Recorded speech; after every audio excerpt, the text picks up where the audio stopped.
Bonjour à toutes et à tous. Je voudrais moi aussi remercier vraiment très vivement l'APHG pour son invitation et en particulier donc Éric Bonhomme et Thomas Verclit. Je voudrais remercier aussi les archives départementales pour leur accueil formidable et donc Madame Vatican. Et puis je suis également très heureuse d'intervenir devant des enseignants, des formateurs dans le cadre donc d'une journée de formation inscrite au PAF et donc avec le soutien du rectorat. Et étant formatrice moi aussi à l'ESP, je trouve cette synergie extrêmement encourageante et tout à fait réjouissante. Je suis très heureuse d'intervenir aussi ce matin sur cette thématique donc, de l'habiter la ville, habiter en ville, qui est particulièrement intéressante du point de vue de l'histoire du fait colonial, parce que le développement des villes donc, est vraiment au cœur du phénomène d'expansion coloniale européenne au XIXe et XXe siècle. C'est en effet en ville que les colonisateurs se sont concentrés, bien davantage que dans le bled, entre guillemets, ou en brousse, et l'imposition d'une domination coloniale a profondément modifié l'organisation de ces villes, que ce soit dans leur morphologie ou dans leur composition sociale. Donc l'impact de la colonisation est particulièrement manifeste dans les villes en situation coloniale. Première modification par rapport à l'intitulé annoncé, on va préférer l'expression situation coloniale plutôt que ville coloniale parce que cette notion de ville coloniale a été très discutée dès les années 70, notamment par un auteur britannique, Anthony King, dans un ouvrage intitulé Colonial Urban Development, Culture, Social Power and Environment. Alors, si vous n'avez pas le temps de noter les références, ce n'est pas très grave parce que la bibliographie sera donc en ligne sur le site, ainsi qu'un certain nombre de documents et d'extraits de textes voilà, qui seront projetés un petit peu rapidement. Je vous prie de m'excuser de ce train, mais l'idée est de dire peut-être le maximum de choses dans cette matinée. Alors, en effet, pourquoi préférer cette expression de ville en situation coloniale plutôt que ville coloniale? C'est parce qu'on peut constater, comme vous l'imaginez, une très grande variété de situations dans les différentes colonies et dans les différents empires. Les villes correspondent effectivement soit à des fondations coloniales ex nihilo, ou à partir de simples noyaux villageois préexistants. C'est le cas de Dakar, par exemple, qui s'est développé à partir d'un village lébou. Ou alors ce sont des villes qui ont été implantées à un carrefour d'infrastructures ferroviaires. C'est le cas de Nairobi, créée donc en 1899 sur la voie ferrée reliant Mombasa aux hautes terres de l'intérieur. Ou bien on a aussi des villes champignons qui se sont développées près de mines, comme en Afrique du Sud. C'est le cas de Johannesburg, qui commence comme un simple campement en 1886, campement de mineurs donc. Mais la trame urbaine dans les colonies s'appuie aussi très souvent sur des installations anciennes, auxquelles un quartier européen est ajouté. Il s'agit souvent de capitales, d'anciennes capitales ou de grands ports maritimes ou fluviaux. On peut citer les cas d'Alger, de Tombouctou, ancienne capitale de l'Empire du Mali, ou bien le cas d'Hanoï, fondé au IXe siècle et qui est capitale donc jusqu'au début du XIXe siècle. Alors, au-delà de cette diversité de situations des villes en situation coloniale, on pourra néanmoins repérer quelques traits communs à ces villes qui aidera à mieux cerner en quoi il y a une certaine colonialité de ces villes, avec beaucoup de nuances. Je voudrais donc réfléchir avec vous ce matin à quelques éléments pour voir comment ces villes, dans leur diversité, en situation coloniale, sont des lieux de projection de la manière dont les autorités coloniales envisagent les relations entre colonisateurs et colonisés, et comment ces projections se traduisent par une certaine manière d'habiter la ville, une manière d'investir ou non ces territoires de façon différenciée pour les multiples groupes qui constituent ces sociétés urbaines coloniales.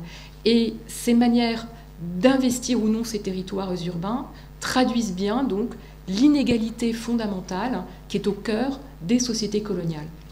Alors on pourra discuter, et on le fera au cours de cette intervention, on pourra discuter jusqu'à quel point les colonisateurs ont été aussi conduits à composer avec des cultures urbaines locales et les pratiques décolonisées, éléments de négociation, de composition, qui ne sont pas contradictoires du tout avec la colonialité de ces villes. Il n'y a pas d'imposition brutale et uniforme d'un projet colonial. C'est beaucoup plus complexe. Alors, on viendra dans un premier temps donc, sur la morphologie des villes en situation coloniale, c'est ce qui est le plus connu en général. Ces villes se caractérisent souvent par la juxtaposition de quartiers dont les paysages, les fonctions et le profil des habitants sont très différents. et qui traduisent effectivement des situations de ségrégation sociale à l'échelle de la ville, mais phénomènes de ségrégation ou de distinction qui sont plus ou moins nets et plus ou moins pérennes. On s'intéressera aussi aux dynamiques. Ces contrastes entre quartiers bâtis pour des colonisateurs et quartiers pour indigènes se lisent aussi à une plus grande échelle, celle du quartier ou de la rue. Les styles architecturaux participent à la construction et à la mise en scène d'un certain ordre et d'une certaine hiérarchie coloniale. Et les contrastes entre les services offerts aux urbains, selon les quartiers, leur assurent des conditions de vie en ville tout à fait contrastées, on va dire. Toutefois, cet intérêt pour la morphologie urbaine ne doit pas éclipser les phénomènes de circulation qui sont multiples et les interactions quotidiennes d'un quartier à l'autre de ces villes et qui manifestent l'émergence d'une nouvelle culture urbaine en situation coloniale, une culture spécifique avec dans ces villes ces lieux de passage obligés, on verra le rôle des places, des grandes avenues, et puis les événements partagés ou les espaces de contestation. Alors, dans un premier temps, je voudrais simplement rappeler comment les villes ont été en très forte croissance pendant la période coloniale et comment elles se sont organisées avec une morphologie très contrastée. Le temps étant compté, je passerai assez rapidement sur les chiffres de croissance urbaine, et puis comme il y aura des éléments sur le site, si vous n'avez pas le temps de noter tous les chiffres, ce n'est pas bien grave. Cette période coloniale donc, correspond à un moment de très forte croissance urbaine, la croissance démographique des villes étant bien supérieure à celle des campagnes, par croix naturelle et par exode rural. Quelques exemples, en Asie, Saïgon compte environ 6 000 habitants au moment de l'installation des Français à partir de 1859. Elle en compte plus de 100 000 en 1923. À Bombay, il y a déjà 500 000 habitants vers 1840 et elle franchit le cap du million vers 1921. Cap du million qui a été franchi à Calcutta peu après 1900. En Afrique du Nord, Alger compte environ 30 000 habitants vers 1825. Elle en compte déjà 319 000 en 1931 et presque 500 000 en 1948. En Afrique subsaharienne, les chiffres sont beaucoup moins importants. Dakar passe de 1500 habitants en 1875 à 18 000 en 1902. C'est devenu entre-temps la capitale de l'AOF. Et Dakar dépasse les 100 000 habitants à la veille de la Seconde Guerre mondiale. Il y a en Afrique subsaharienne seulement 3 autres villes qui dépassent les 100 000 habitants à la veille de la guerre. Et ces 3 villes sont situées dans la colonie britannique du Nigeria. Alors, dans ces villes, la part des Européens est très importante, une part croissante d'urbains européens. En effet, les Européens se sont principalement installés dans les villes, notamment dans les capitales, qui sont leurs principaux points d'ancrage. Malgré cela, leur proportion relative dans les villes reste très faible, ils restent minoritaires. En Asie, les Européens constituent moins de 4% des habitants de Hanoï en 1921. Ils ne dépassent guère 10% des habitants de la population de Saïgon dans l'entre-deux-guerres. Et aux Indes néerlandaises, à Batavia, il y a 7% d'Européens en 1930. En AOF, la moitié de la population européenne vit à Dakar. En 1936, il y a 6500 Européens à Dakar, soit 6,5% de la population totale de la ville. Et en 1951, les Européens sont presque 22 000, soit 9,5% de la population de Dakar. Dans les autres villes d'AOF, le nombre d'Européens ne dépasse guère quelques centaines d'habitants avant la Seconde Guerre mondiale dans les différentes villes. Alors, la situation est un peu différente, malgré tout, dans ce qu'on va appeler les colonies de peuplement. Là, les Européens sont quand même un peu plus nombreux. Si on prend le cas des colonies britanniques et du Kenya, à Nairobi, il y a à peu près la moitié des Européens vivant au Kenya, 48%, qui habitent donc à Nairobi en 1933. Mais ils sont seulement 7500, ce qui représente donc 7,5% des habitants de la ville. Et en 1948, ils sont un petit peu moins de 11 000 habitants, soit un peu moins de 10% de la population totale de Nairobi. Alors, en Afrique du Nord, la situation, là, vous allez voir, est assez contrastée. Si on regarde les protectorats, donc la Tunisie et le Maroc, dans ces villes de la Tunisie et du Maroc, les Européens sont minoritaires en ville. Apparaît donc en vert la population donc de, entre guillemets, musulmans. et puis sur les catégories administratives, les Européens en bleu et les populations donc juives, catégorie administrative aussi, donc en rouge. Donc les Européens sont minoritaires dans les villes par rapport aux autres segments de population, sauf en Algérie. En Algérie, en 1954, près de 80% des Européens sont installés en ville. Donc c'est vraiment une colonisation très urbaine. Il y a plus de 50% d'Européens dans les grandes villes d'Algérie. Alors c'est net à Alger. Jusqu'aux années 50, Alger est une ville essentiellement, majoritairement européenne. Et c'est encore plus net à Oran, où là, la population européenne représente les 2/3 de la ville. Cependant, la situation évolue en faveur des musulmans, toujours catégorie administrative bien sûr. À Alger, ils sont 22% en 1911, les Algériens musulmans, et en 1948, ils sont 40%. Et donc une proportion qui va croissant dans l'ensemble des villes. Toutefois, au-delà de ces chiffres, la visibilité dans l'espace des Européens dépasse largement leur poids démographique. Cette situation trouve sa traduction dans la morphologie des villes. L'accroissement de la population européenne entraîne un développement considérable de quartiers qui leur sont plus ou moins ouvertement réservés. À Hanoï ou à Bandung, les Européens, alors qu'ils sont minoritaires, à Hanoï, je vous disais donc 4% de la population, à Bandung 12% de la population totale, et bien dans ces villes, les Européens occupent la moitié de la superficie de ces villes dans l'entre-deux-guerres, alors qu'ils sont minoritaires bien sûr sur le plan démographique. Alors, on peut qualifier donc ces villes en situation coloniale de villes à la morphologie duale. En effet, dès les débuts de l'expansion coloniale du XIXe siècle, les autorités coloniales tiennent à séparer les Européens des indigènes, indigènes entre guillemets, j'utiliserai beaucoup l'expression, et cette ségrégation dans l'espace, cette séparation dans l'espace est la traduction territoriale d'une sorte de complexe de supériorité des Européens sur des sociétés qu'ils perçoivent comme, entre guillemets, arriérées ou moins civilisées, sur un fond de racisme plus ou moins explicite selon les situations et les périodes. Alors cela se traduit par des politiques de cantonnement sur le modèle militaire, notamment dans les colonies britanniques, et en particulier en Inde, après la révolte des Sipahs en 1857-1858, où là, effectivement, les Européens se regroupent dans des cantonnements militaires, mais aussi civils. Et dans les autres colonies, au moins, cela se traduit par des politiques de zonage urbain. Donc, dans de nombreuses villes africaines, des colonies françaises et britanniques, le quartier européen est celui qu'on va appeler le quartier du plateau. C'est-à-dire qu'il se situe en position légèrement surplombante, un site de la ville un peu mieux ventilé que d'autres quartiers, et on parle donc du quartier du plateau, aussi bien à Dakar qu'à Abidjan. Le choix de tels sites mieux ventilés est poussé à l'extrême dans le cas des stations d'altitude, comme à Simla en Inde ou bien Dalat en Indochine.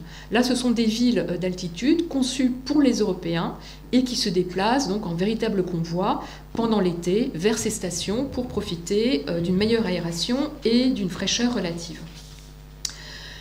Quand les implantations urbaines européennes se greffent sur des zones de peuplement anciens, leurs centres sont souvent localisés juste à côté d'agglomérations déjà existantes, qui sont souvent donc d'anciennes capitales politiques ou des centres économiques.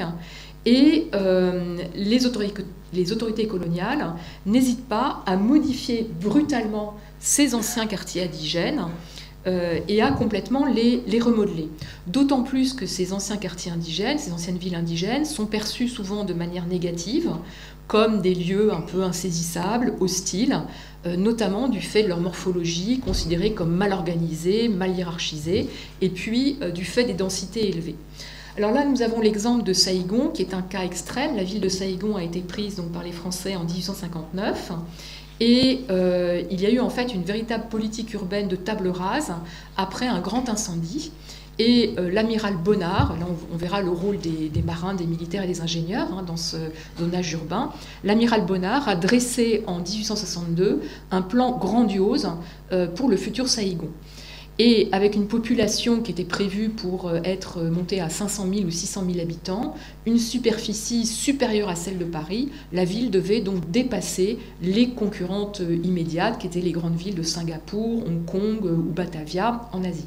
Le projet ne sera pas réalisé, mais il demeure donc une dichotomie très forte entre le centre européen qui constitue la ville de Saïgon, donc située au nord-est, sur la diapo, et puis... donc là, on a un plan en damier avec quelques vastes artères, notamment la rue Catina, que vous voyez donc de direction nord-ouest-sud-est, on en parlera, et puis de vastes artères, souvent sur des canaux remblayés, et puis à côté, donc au sud-ouest, la ville de Cholon, qui est la ville donc vietnamienne et chinoise. Alors ces plans en damier, on les retrouve aussi bien dans les villes africaines. Conakry, planifié donc en 1890, c'est un archétype du plan en damier, mais on le retrouverait aussi à Brazzaville ou à Lomé. Alors, outre les motivations militaires assurer donc la défense des quartiers européens en cas d'attaque, outre les motivations militaires et politiques, il s'agit aussi d'affirmer la puissance et la modernité du colonisateur. L'argument principal mobilisé pour justifier explicitement la ségrégation entre quartiers européens et quartiers indigènes, l'argument principal utilisé au XIXe et tout au long du XXe siècle, c'est celui de l'hygiène et de la santé des colons. L'hygiénisme n'est pas un fait proprement colonial, mais il prend des inflexions particulières, donc en situation coloniale, parce qu'il est sous-tendu par une logique de discrimination raciale et de jugement moral aussi porté sur les populations colonisées. Au Sénégal, dans les années 1860, les administrateurs attribuent au mode de vie des Africains la diffusion des épidémies. Ils édictent donc des règles d'hygiène et ils mettent en place des brigades sanitaires pour inspecter les maisons des indigènes. Ces mesures restent cependant sans effet notable sur la santé. Alors, devant leur impuissance relative, les autorités coloniales n'hésitent pas, dans certains cas, en cas d'épidémie, à prendre des mesures radicales de destruction et d'isolement. À Nairobi, en 1902, lorsque la peste se déclare, le gouverneur fait brûler le marché indien de la ville. Et puis, dans les villes où les populations auraient pu encore être mêlées, la décision d'isoler les populations colonisées, jugées dangereuses, conduit à de profondes reconfigurations urbaines. C'est le cas, par exemple, à Dakar. Alors, à Dakar, on a des véritables pratiques de déguerpissement. En 1914, il y a une épidémie de peste qui se déclenche. Alors voilà, on voit bien la flèche. Ici au centre, vous avez ce qu'on appelle le quartier du Plateau, qui est le quartier européen, et qui était en fait un quartier mixte jusqu'à la Première Guerre mondiale. Alors, avec l'épidémie de peste, 1500 maisons indigènes sont brûlées, et en juillet 1914, l'administration crée un camp de ségrégation, la future Médina, qui se trouve ici, plus au nord du plateau. Et là, vous repérez donc ce plan avec ce plan en damier qui là correspond à ce qu'on va appeler la Médina, qui est une création en fait, ce n'est pas du tout une ville ancienne. Donc un plan en damier, donc ce n'est pas une forme réservée aux colonisateurs, et un décret de 1918 crée une zone non constructible de 800 mètres entre la Médina et le plateau, pour justement créer une zone tampon entre le quartier européen et le quartier réservé aux indigènes. On reviendra plus tard sur le peuplement de la Médina, le peuplement réel. Alors il y a d'autres moyens de faire se déplacer les populations, moins radicaux mais très efficaces. L'expropriation, bien sûr, mais aussi la construction d'un lotissement qui serait réservé plutôt aux Européens. Ça correspond en général à des projets spéculatifs. C'est le cas, par exemple, des autorités allemandes au Cameroun qui essayent de réserver le front de mer aux Européens et à en rejeter les Africains. Les prix des terrains sont très élevés et donc ne sont pas accessibles aux Africains. Il y a des voies plus subtiles encore, comme des réglementations de la voirie, des éléments de spéculation immobilière qui repoussent les populations autochtones loin des espaces centraux de la ville. Ce sera le cas de Casablanca, on y reviendra. Alors, il y a des cas extrêmes de ségrégation spatiale, comme par exemple dans les colonies italiennes au temps du fascisme. C'est le cas de Harar en Éthiopie, où là on retrouve bien donc cette dichotomie, cette dualité, avec la cité indigène sur une hauteur, et au pied de la hauteur, la cité italienne qui va se construire autour de bâtiments, de grands axes et de bâtiments qui reflètent effectivement ce temps du fascisme avec tous ces bâtiments, ces édifices publics essentiels. Et puis, autre exemple, je ne dévoilerai pas ce matin, mais le cas des concessions étrangères en Chine, où là, effectivement, on a des cas de juxtaposition et de mosaïque, avec un cas particulier qui est là, évidemment, le fait qu'on retrouve la ville chinoise qui est bien circonscrite, mais aussi des quartiers bien circonscrits qui correspondent aux différentes concessions européennes, 10 concessions dans le cas de Tianjin, et là, vous avez la concession française, voilà, avec tout le règlement particulier de voirie, etc., et de lotissement. Alors, il ne faudrait cependant pas tomber dans la caricature. Il y a en effet de multiples limites au zonage urbain qui sont liées d'une part aux héritages patrimoniaux et puis aussi aux dynamiques démographiques qu'on ne peut pas toujours facilement contrôler. Alors, l'exemple le plus célèbre est sans doute le plus connu, celui de la politique urbaine menée par Lyautey à Rabat. Lyautey est donc résident général du Maroc entre 1912 et 1925 avec une interruption liée à la guerre, et il fait créer dès 1913 un service d'architecture et d'urbanisme au Maroc. Et il se fait conseiller non pas par de simples ingénieurs ou des militaires, mais il se fait conseiller par un véritable architecte urbaniste qui est Henri Pro. Et donc à Rabat, il entend bien préserver la Médina et préserver des points de vue privilégiés sur la ville, donc la Médina qui se trouve ici, et conserver de beaux points de vue, à la fois donc sur le bourg grec et sur la Médina de Rabat et la ville de Salé. Voilà.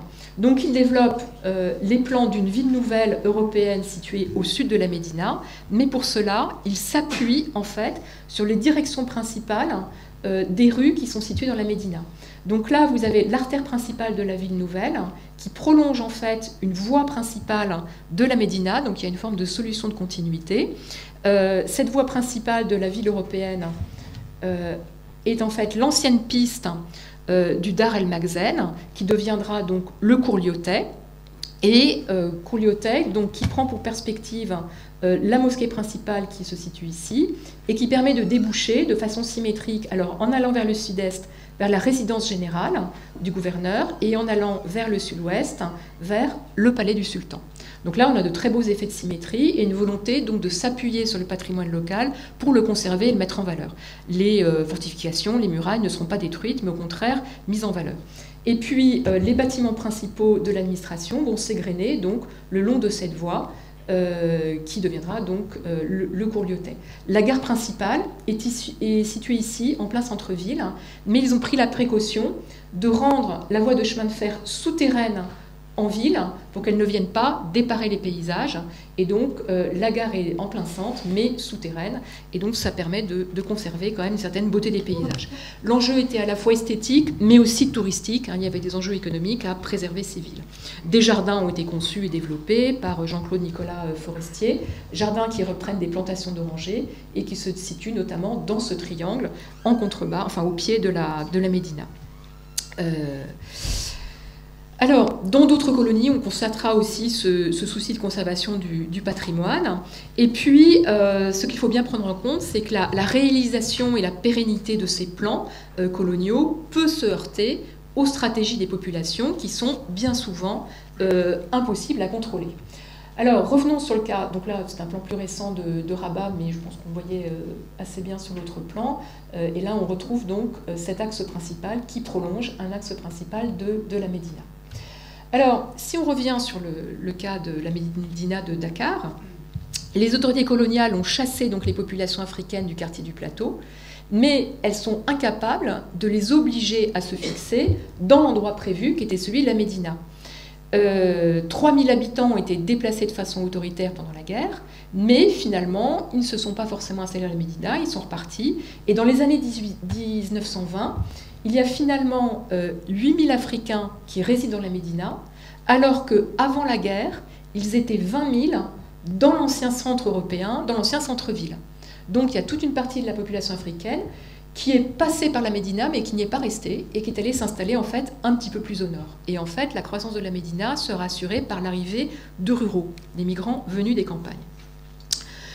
La pérennité de cette politique de zonage urbain se heurte aussi à une autre difficulté majeure, qui est celle de la croissance démographique. Et très souvent, cette croissance vient remettre en question ce bel ordonnancement, ce bel ordonnancement des quartiers indigènes européens. Et à Casablanca, par exemple, il y a des formes de sortie des quartiers, des formes finalement d'étalement urbain extrêmement importants qui sont liés en particulier au coût du foncier, au coût de l'immobilier. Et on a une alternance de quartiers musulmans et européens, un véritable entrelac mouvant qui déborde très rapidement les limites précédemment dessinées. Alors, après 1907, il y avait donc un quartier musulman qui était ici dans la Médina, ce qu'on va appeler en fait la Médina à l'intérieur du mur intramuros et la Médina extramuros. Donc, alors que le bâti urbain n'est pas complet, n'est pas complètement occupé dans la Médina intramuros, on a beaucoup de migrants qui viennent s'installer dans la Médina extramuros parce que là les prix sont moins élevés. Et puis, les autorités prévoient assez rapidement, dès 1914, 17 en fait, la création d'une nouvelle Médina qui est située au sud-est des quartiers européens. Nouvelle Médina, donc, qui est destinée à accueillir donc, ces populations très denses, selon un urbanisme finalement qui reprend des traits de l'architecture et des styles marocains, mais également des normes de construction qui correspondent aux normes européennes.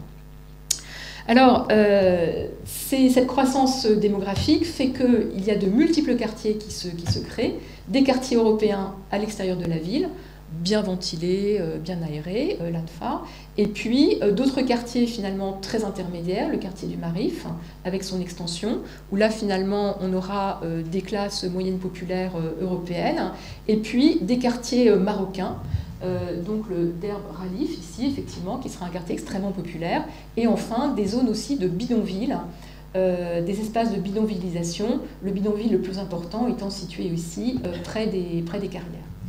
Donc une politique de zonage qui est finalement difficile à maintenir en raison de la croissance démographique. Il ne faudrait donc pas que la considération de plans de ville historiques fasse oublier que des dynamiques démographiques et sociales d'investissement des différents quartiers sont en œuvre, et donc il ne faudrait pas exagérer ou figer les tentatives de zonage ou de ségrégation coloniale. Avant d'y revenir, je voudrais m'attarder un petit peu sur ces villes et ces différents quartiers à une échelle différente, qui est celle donc des quartiers et des rues, pour observer donc ces phénomènes de mise en scène coloniale et donc la grande diversité de ces paysages urbains. Alors cette diversité se lie, si l'on considère donc les édifices publics.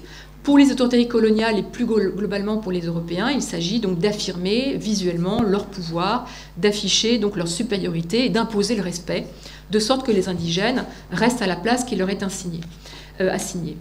Alors, le plus souvent, de grands bâtiments publics sont construits, des hôtels de ville, des palais de gouverneurs. Là, vous avez le palais du gouverneur à Abidjan, dans des styles qui évoquent des bâtiments métropolitains, car il s'agit effectivement de bien marquer de l'empreinte de la domination coloniale les paysages urbains, et pour les Européens de retrouver des sortes de portions de métropole, une sorte de chez-soi dans les colonies. Alors, les architectes rivalisent donc d'ambition. Vous avez à Saïgon, par exemple, l'hôtel de ville, dans un style qu'on pourrait qualifier de néo-renaissance, peut-être. Et puis, d'autres bâtiments, comme l'hôtel des postes de Saïgon, qui est situé sur la rue Katina, et qui, à l'intérieur de cet hôtel des postes, on trouve une grande voûte avec une charpente métallique en berceau, et qui est due à Gustave Eiffel. Alors, dans la rue Katina, on trouvera les édifices publics, des édifices de loisirs aussi, le théâtre, des platanes, et donc avec ces terrasses de café, ces magasins de nouveautés, cette rue Katina donc souhaite reproduire l'atmosphère et le paysage des boulevards parisiens dans les colonies. Cependant, il y a des emprunts multiples aussi qui sont faits aux styles architecturaux autochtones, des motifs anamites en Asie notamment, au Vietnam et en Indochine, et qui sont réemployés par les militaires et les administrateurs à Saïgon, et qui témoignent donc de formes d'hybridation architecturale qu'on trouve dans les nouveaux modes de construction. Alors, les contrastes sont manifestes aussi au niveau des formes d'habitat. Alors, on trouvera à Casablanca donc, des paysages extrêmement contrastés. Vous avez ici la Médina et la photo est orientée donc, vers l'est. Et là, vous avez donc la ville nouvelle, hein, la ville européenne, avec ses hautes constructions. Et puis, au loin, vous avez les zones de bidonvillisation. Donc cette ségrégation urbaine est visible dans les densités, qui sont toujours plus élevées dans les quartiers indigènes. Elle est 30 fois supérieure, cette densité, dans les quartiers vietnamiens à Hanoï, 30 fois supérieure à celle des quartiers européens. Les contrastes architecturaux sont manifestes. On trouvera dans les villes coloniales, des quartiers européens, le modèle à la fois du bungalow, la fameuse maison avec pavillon avec jardin, adoptée par les Britanniques et répandue un peu partout. Et puis, on trouvera aussi du logement collectif, quelques immeubles, voilà, qui s'opposent donc à l'habitat plus précaire des quartiers indigènes. Mais on trouve aussi donc, des immeubles modernes dans les quartiers européens et dans certains quartiers indigènes. Alors, les niveaux d'équipement sont très contrastés selon les quartiers, mais il ne faut pas non plus tomber dans la caricature. Dans les quartiers européens, effectivement, une attention importante sera portée aux infrastructures, adduction d'eau, évacuation des eaux usées, électricité, entretien de la voirie. On n'aura pas le même niveau d'équipement dans les quartiers indigènes, mais avec des variations importantes. Dans les quartiers surpeuplés type Médina historique, les conditions d'hygiène sont très souvent désastreuses, mais dans les nouveaux quartiers construits pour les indigènes, on peut trouver des lotissements ou même des habitations à loyer modéré, qui sont des habitations modernes et bien équipées. Ces habitations nouvelles sont alors généralement réservées en priorité à une population de petits fonctionnaires indigènes ou bien des anciens combattants. C'est le cas à Casablanca, dans la Nouvelle Médina, ou dans des quartiers construits à Dakar après la Seconde Guerre mondiale, dans le quartier des SICAP, Société immobilière du Cap-Vert, au nord de la ville, et tout à fait au nord de la Médina. Alors, à Casablanca, dans la Nouvelle Médina, on trouve donc des rues qui sont bitumées, et puis un équipement donc, électrique, adduction d'eau, etc., et des constructions donc, de bâtiments avec des balcons, et qui là, en fait, vont être protégés par les habitants qui ne souhaitent pas vivre exposés au regard des passants. Alors, il ne faudrait donc pas exagérer les phénomènes de ségrégation en se limitant donc à une lecture un petit peu au premier degré des plans de ville, qui représentent effectivement des lieux de résidence, d'habitation, parfois des activités, mais ces plans ne représentent guère souvent les circulations et ne prennent pas toujours en compte les dynamiques sociales et les interactions entre les différents groupes qui constituent donc le cœur des villes en situation coloniale. Comme on a démarré un petit peu en retard, je surveille le temps et voilà. Merci. Voilà. Alors, ces villes coloniales, en situation coloniale, sont vraiment des espaces d'interaction entre colonisateurs et colonisés. C'est un point fort de l'historiographie récente sur la question, notamment depuis qu'ont été menées donc, les recherches très nombreuses et stimulantes qui s'inscrivent donc, dans le mouvement des Subaltern Studies, mouvement historiographique développé par des historiens indiens depuis les années 1980, autour de Ranajit Guha notamment, historiens indiens qui s'inspirent eux-mêmes des travaux de Gramsci et puis de l'historien britannique E.P. Thompson, hein, qui dans les années 60 a mené donc des recherches sur la classe ouvrière et qui a montré l'importance des rapports entre catégories sociales pour comprendre les dynamiques de domination et également de subversion de la domination par les groupes en situation dominée ou subalterne. Ces travaux sont prolongés notamment par ce qu'on peut appeler les colonial studies et dans l'espace francophone. Il faut relever que de multiples travaux d'histoire sociale par le bas, s'attachent aussi à rendre compte au ras du sol des pratiques et des stratégies des urbains de toute catégorie sociale et pas seulement des élites. Et donc, ces formes urbaines si caractéristiques d'une forme de ségrégation spatiale en situation coloniale, ces formes ne doivent pas laisser imaginer des barrières infranchissables, sauf cas particuliers comme l'Afrique du Sud et les townships. Les villes ne sont pas des espaces où il y a simplement des oppositions simples entre colonisateurs et colonisés. Ces oppositions sont largement mises en question parce que des populations très diverses s'y côtoient et entrent en relation, ce qui favorise donc des phénomènes d'hybridation. Alors ces circulations sont multiples, elles sont principalement liées aux activités qui amènent donc les différents groupes sociaux à se déplacer. ces groupes de colonisateurs ou de colonisés sont extrêmement divers et ne sont pas du tout homogènes. Du côté des Européens, on a bien sûr des élites coloniales en situation de pouvoir, mais il y a aussi des classes moyennes, notamment dans les colonies peuplement comme à Alger, les villes des colonies peuplement, à Alger ou à Oran. Et puis il y a aussi des Européens pauvres et déclassés, ceux qu'on va appeler des petits blancs, et qui vont occuper donc des fonctions tout à fait inférieures, des fonctions manuelles notamment. Et ceux-là vont être particulièrement en relation avec entre guillemets, des indigènes. En 1900, 8000 Algérois d'origine européenne vivent des aides prodiguées par la municipalité. Alors ces Algérois sont méprisés par les membres des élites. En Malaisie, les conducteurs de train européens sont tout à fait tenus à l'écart de la vie sociale de la communauté des colons et des élites, parce qu'ils sont moins payés, ils font partie de catégories sociales inférieures, et parce qu'ils sont issus de la classe ouvrière métropolitaine. Et donc, ils ne développent pas vraiment de relations avec les élites coloniales. Du côté des colonisés, on a effectivement des sociétés très, très composites. Il y a en ville donc des artisans, des domestiques, ce qu'on va appeler des intermédiaires de colonisation, bien sûr des interprètes, des petits fonctionnaires, mais il y a aussi de nouvelles professions qui se développent, notamment des commerçants, des boutiquiers qui peuvent faire fortune, dans le cas des commerçants, et rejoindre du coup les élites coloniales européennes. Il y a aussi des enseignants ou des professions libérales, ce qui permet de complexifier ces sociétés urbaines. Et les élites indigènes et européennes peuvent entrer donc plus facilement en relation. Alors ces espaces de rencontre, ce sont souvent les espaces de travail, les lieux de travail. Ça peut être les rues où se croisent les populations. Là, vous avez une représentation, donc une photographie début du siècle du boulevard de la République à Alger, où vous reconnaissez à gauche donc ces façades haussmanniennes typiques de cette ville nouvelle d'Alger, cette ville européenne d'Alger. Et puis à droite, vous avez le port et au fond, la place du gouvernement. Dans cette rue, vous voyez donc des Européens bien habillés, ils se déplacent parfois en calèche, mais aussi des musulmans qui empruntent exactement les mêmes trottoirs et qui pourront donc croiser dans ces espaces d'intense activité commerciale notamment, croiser donc des Européens.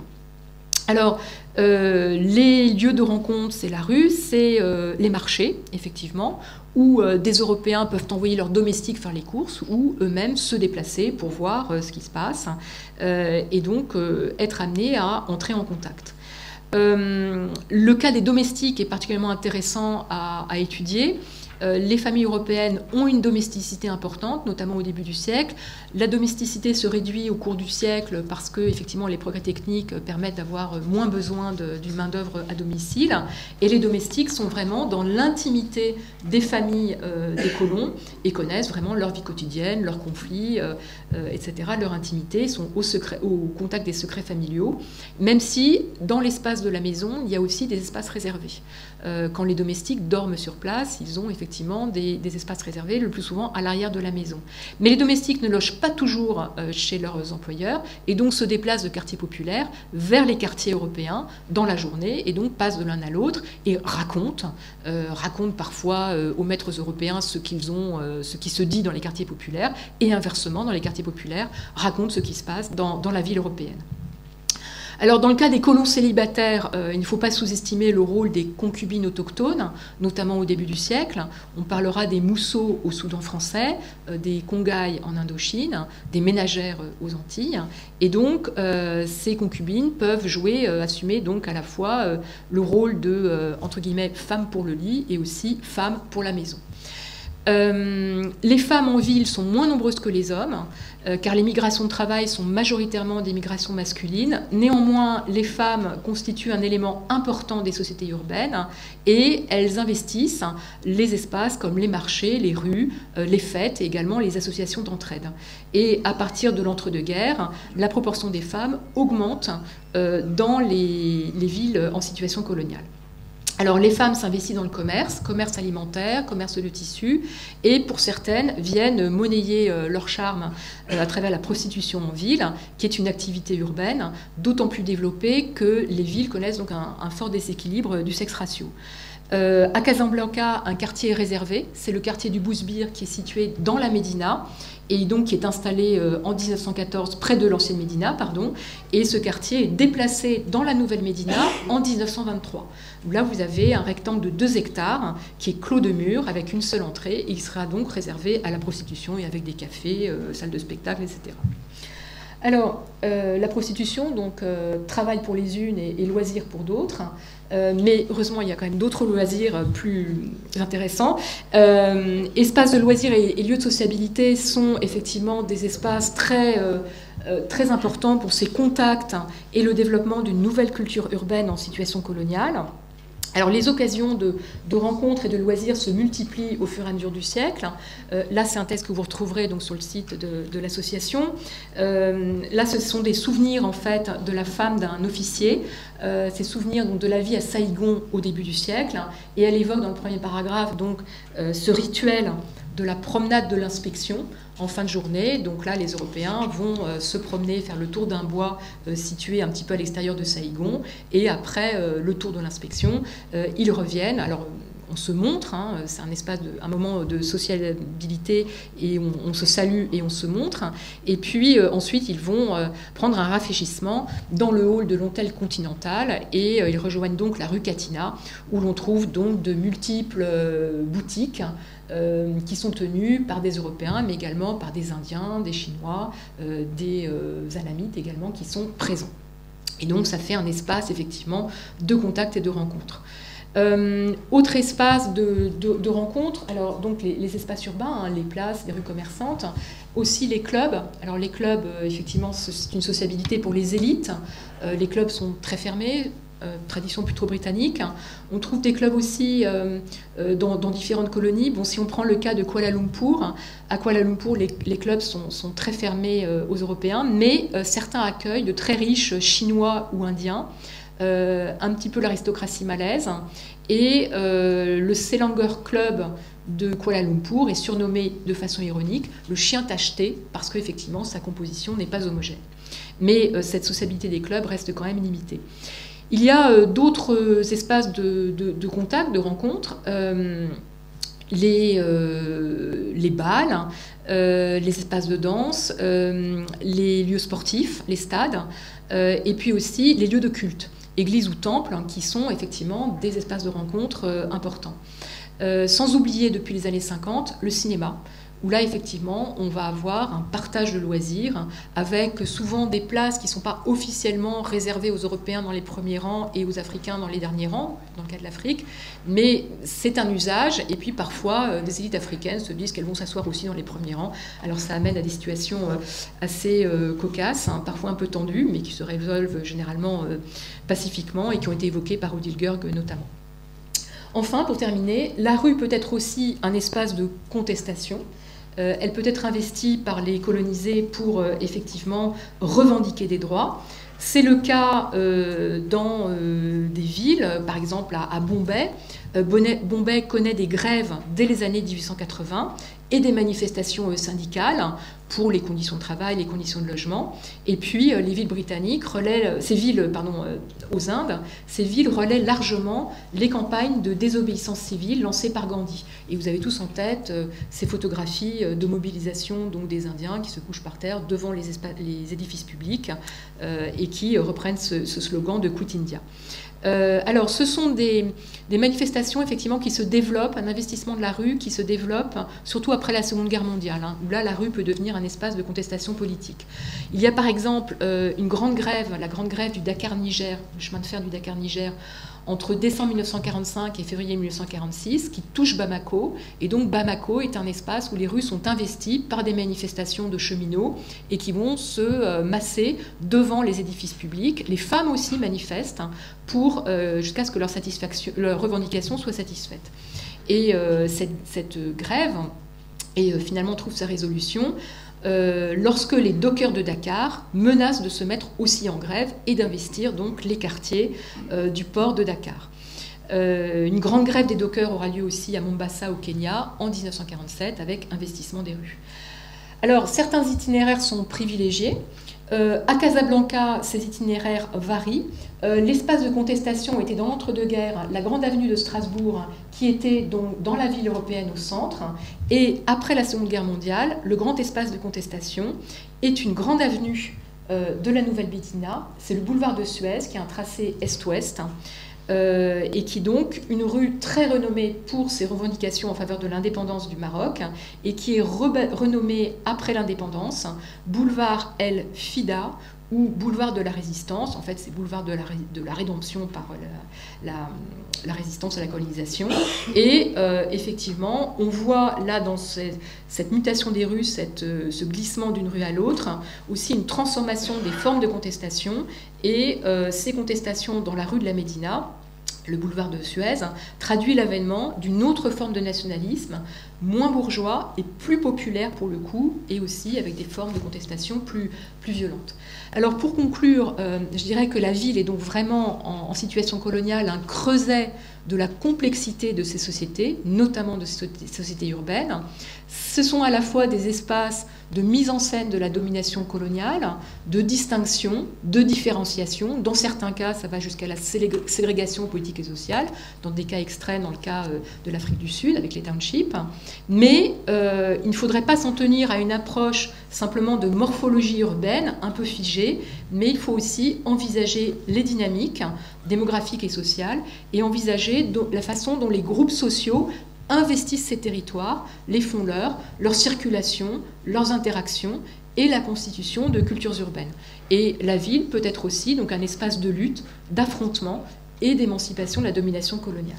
Alors je pense que vous ferez le lien avec les programmes sans difficulté, que ce soit le programme de 4e qui évoque donc la constitution de sociétés coloniales, et là il y a un ancrage urbain très important pour la construction de ces sociétés coloniales. Puis au lycée, que ce soit les premières S ou les premières ES ou L, vous avez cette thématique effectivement de l'Empire français au moment de l'exposition coloniale de 1931, réalité, représentation et contestation, et donc on peut, je crois, s'appuyer facilement sur quelques documents de l'entre-deux-guerres pour montrer effectivement comment ces villes sont des creusets à la fois démographiques, sociaux et également politiques. Je vous remercie pour votre attention et je vous prie de m'excuser pour ce train un peu rapide.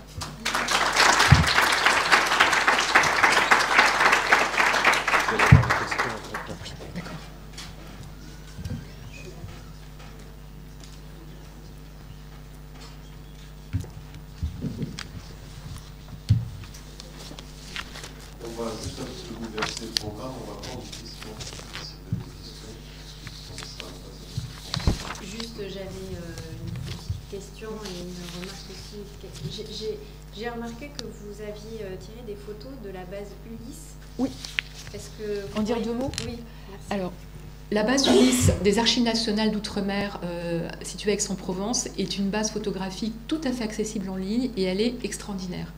C'est-à-dire qu'il y a des centaines de photos qui sont indexées par territoire, par thème. Alors l'indexation par thème n'est pas toujours très opératoire, mais l'indexation par territoire permet effectivement d'avoir accès à des photographies donc, de la période coloniale qui sont généralement de sources coloniales. C'est les services en fait, de l'Agence économique du développement, voilà. Mais ça permet quand même d'avoir des représentations de ce qui se passe sur le terrain des colonies et de sortir des représentations médiates comme les affiches, etc., les expositions coloniales qui sont intéressantes en soi, mais si on veut se déplacer pour voir ce qui se passe sur le terrain des colonies, là vous avez des sources photographiques extrêmement intéressantes. Alors elles sont généralement datées, alors c'est parfois des périodes chronologiques, c'est années 40, voilà, mais bon, ça permet quand même je crois, d'avoir des sources intéressantes. Énormément de photographies des villes, des constructions, donc des constructions des édifices publics, également des différents types de quartiers.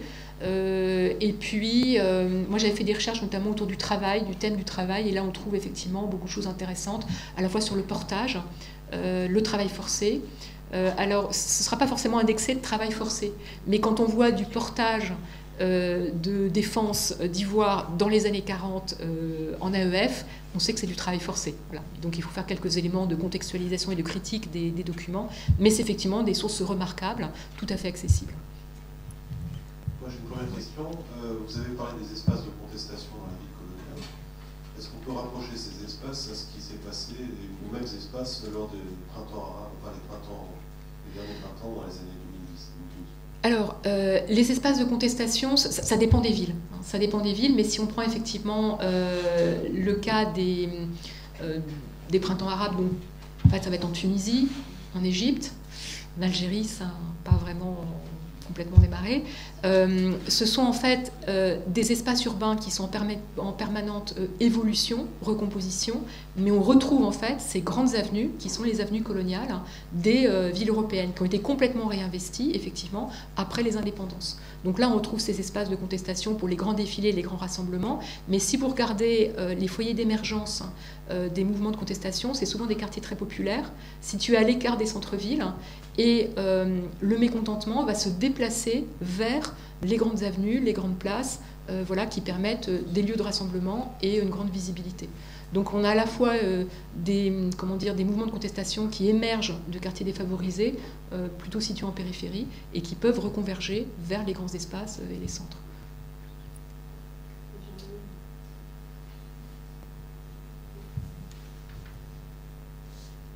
Oui, j'avais encore une question sur la carte que vous avez montrée qui est extraite de l'Atlas des empires coloniaux, où on voit donc l'Afrique du Nord avec la présence des Européens, des Juifs et des musulmans. Vous avez bien précisé qu'il s'agissait des catégories administratives. Alors ce qui m'a intriguée, c'est que par rapport au décret Crémieux, donc, qui donne la nationalité... Et la citoyenneté surtout. Voilà, la citoyenneté, tout à fait. Est-ce que, alors, et puis, ça me posait aussi une autre question, c'est est-ce que dans ces villes-là, finalement, on assiste à une morphologie urbaine qui n'est pas duale, mais peut-être triale, avec donc des quartiers bien différenciés selon l'appartenance confessionnelle? Alors, ce sont effectivement. Alors, il y a deux aspects dans votre question. D'une part, l'usage des catégories. Alors, ce sont des catégories administratives qui continuent à être utilisées jusqu'aux indépendances.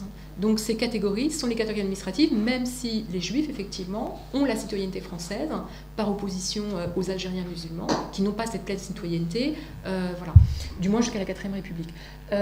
Donc là, ce sont les catégories administratives qui permettent de faire ces statistiques. Donc là, c'est précisément documenté et renseigné.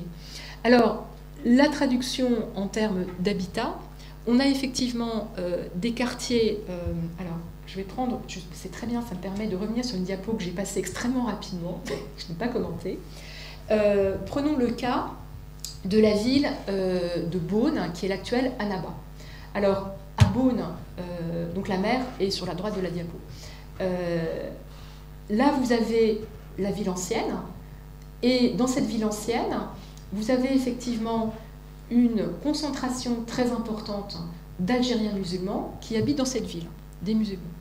Mais si on regarde où habitent les Juifs habitent aussi cette vieille ville, et en fait de plus en plus.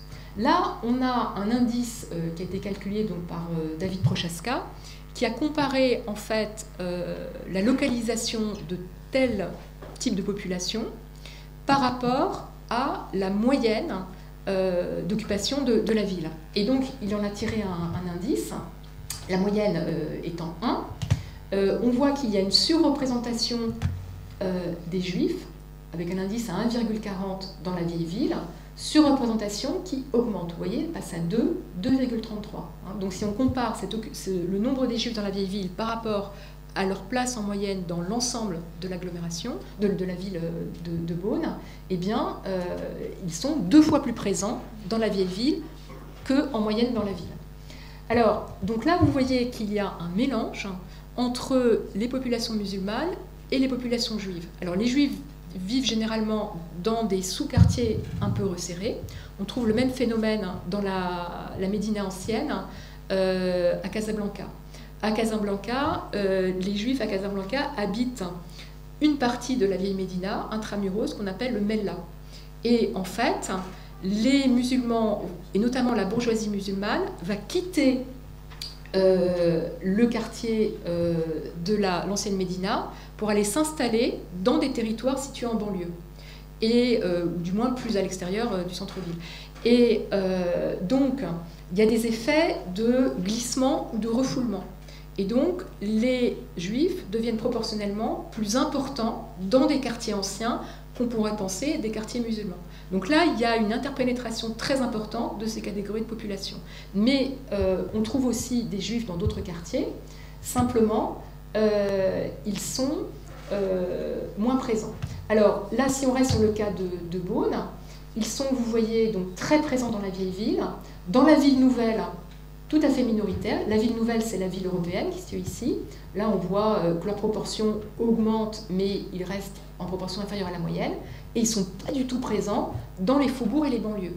Alors que si on regarde l'évolution de la population algérienne, cette population algérienne est installée toujours donc, dans la vieille ville, très très peu dans la ville nouvelle, mais elle va s'installer progressivement au début du XXe siècle dans le faubourg Sainte-Anne, qui est situé ici, et puis surtout beaucoup plus loin dans les banlieues, parce que le terrain est accessible, le prix de l'immobilier est accessible. Donc on a effectivement, il ne faudrait pas dire des villes duales ou triales, mais des villes extrêmement complexes, avec effectivement des groupes qu'on peut recenser et individualiser en Afrique du Nord, parce qu'on a des statistiques pour cela, mais des phénomènes d'implantation qui sont très complexes et surtout mouvants. Voilà.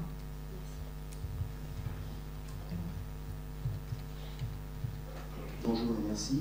Est-ce que vous auriez des pistes à nous proposer pour l'image qu'on a de Sylvie au cinéma? Oui.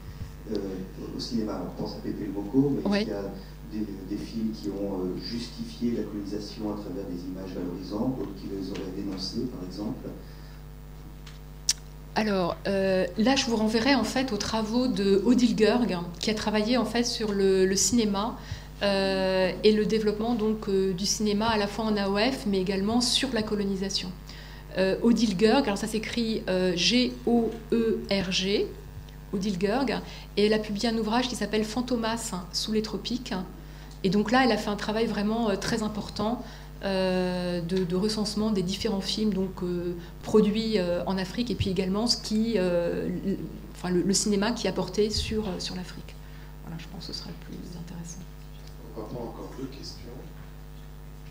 On va passer à l'intervenant suivant. Donc là, sur le cas de Casablanca, on retrouve ici donc, le quartier du Medla, qui est un quartier juif, dans la Médina en fait. Les élites partent s'installer un petit peu à l'extérieur, et notamment dans le quartier du Polo. Le quartier du Polo qui est habité par la bourgeoisie marocaine en fait. Et du coup, les Juifs sont proportionnellement plus nombreux dans la Médina dans les années 40-50. Ils vivent dans des conditions extrêmement difficiles parce qu'il y a un délabrement des habitations très important dans la Médina et pas vraiment de réhabilitation à cette époque.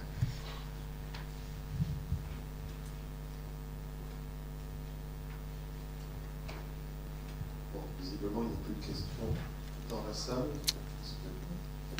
Peut-être plus tard. Peut-être Peut-être plus tard. Merci. Merci à vous.